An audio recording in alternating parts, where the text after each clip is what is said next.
It was the way she left without a word that made us all uneasy. No warning, no goodbye, just gone.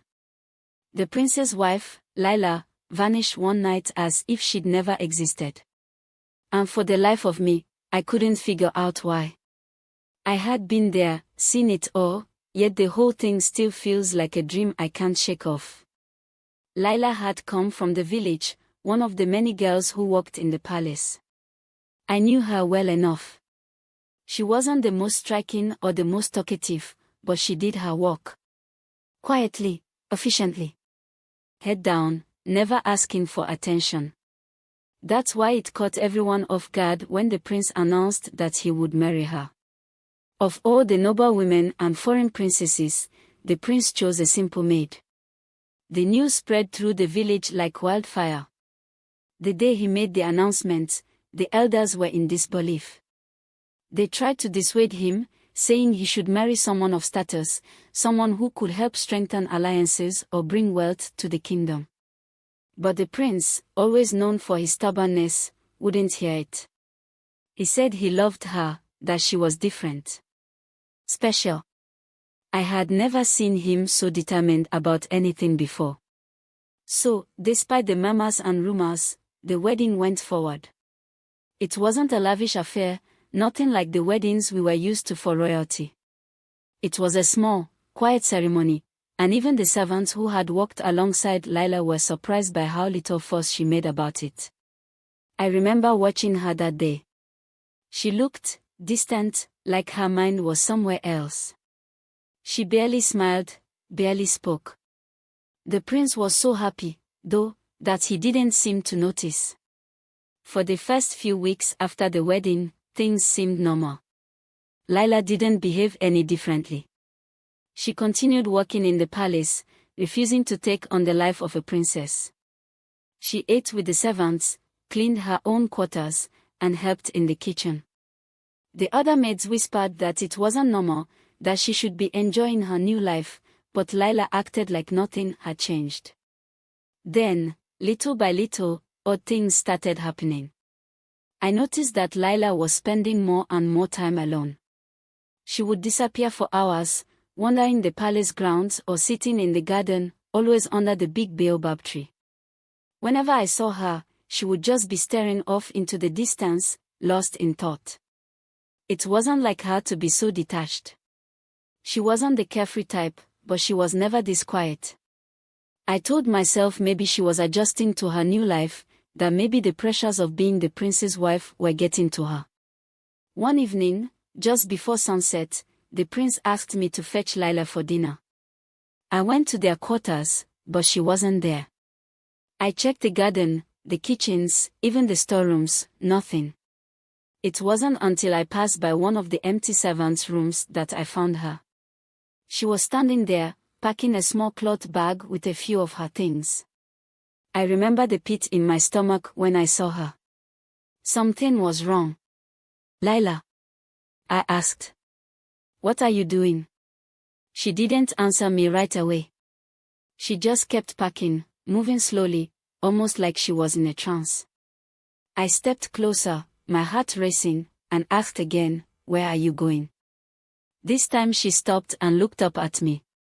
Her eyes were calm, but they were also empty, like she had already left in her mind. "I need to go," she said quietly. "Go? Go where?" I asked, confused. She didn't reply. She just shook her head softly, slung the bag over her shoulder, and walked past me without another word. I stood there, frozen, watching her disappear down the hallway. I should have followed her, should have called for help, but something in the way she moved made me hesitate. It was like she knew exactly where she was going, and nothing I could say would stop her. I ran to the prince and told him what had happened. He didn't believe me at first, thought I was mistaken, but when he searched the palace and couldn't find her anywhere, reality sank in. Lila was gone. She hadn't taken any money, any valuables, not even proper clothes. She just walked out of the palace gates and into the night. No one saw her leave, and no one knew where she went. The prince was devastated. For days, he wouldn't speak to anyone. He ordered search parties to go out and look for her, but there was no trace of her anywhere. It was like she had disappeared into thin air. The village was buzzing with rumors. Some people said she had been forced into the marriage and couldn't bear it anymore. Others said she had been bewitched, that someone had cursed her to leave. I didn't know what to believe.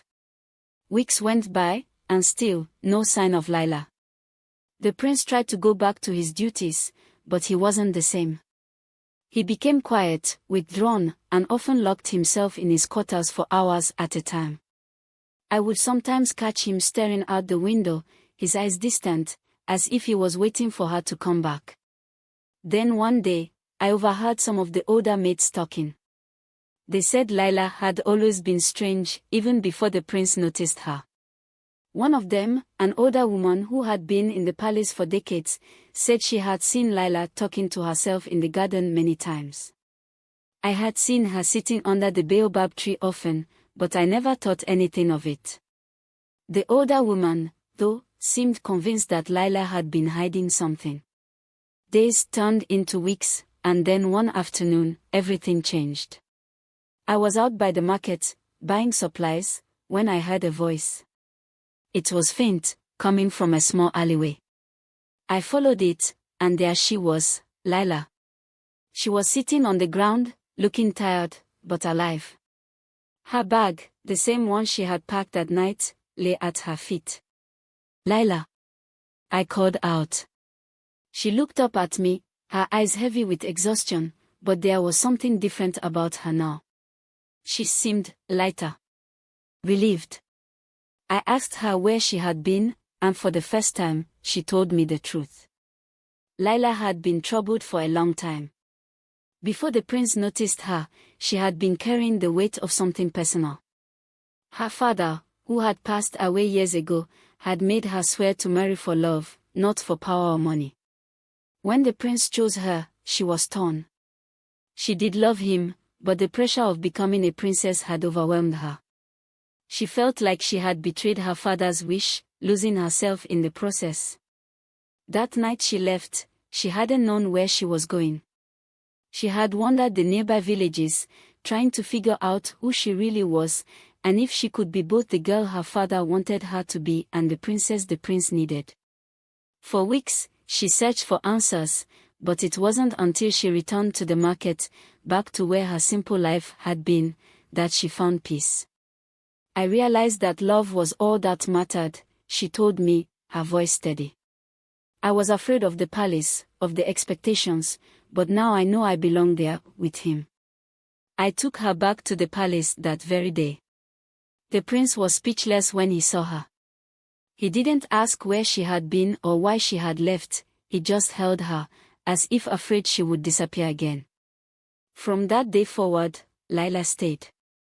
She didn't shy away from her role as princess anymore. She accepted it fully, but she never lost herself in it. She was still the same kind, quiet Lila, but stronger, more certain. And the prince?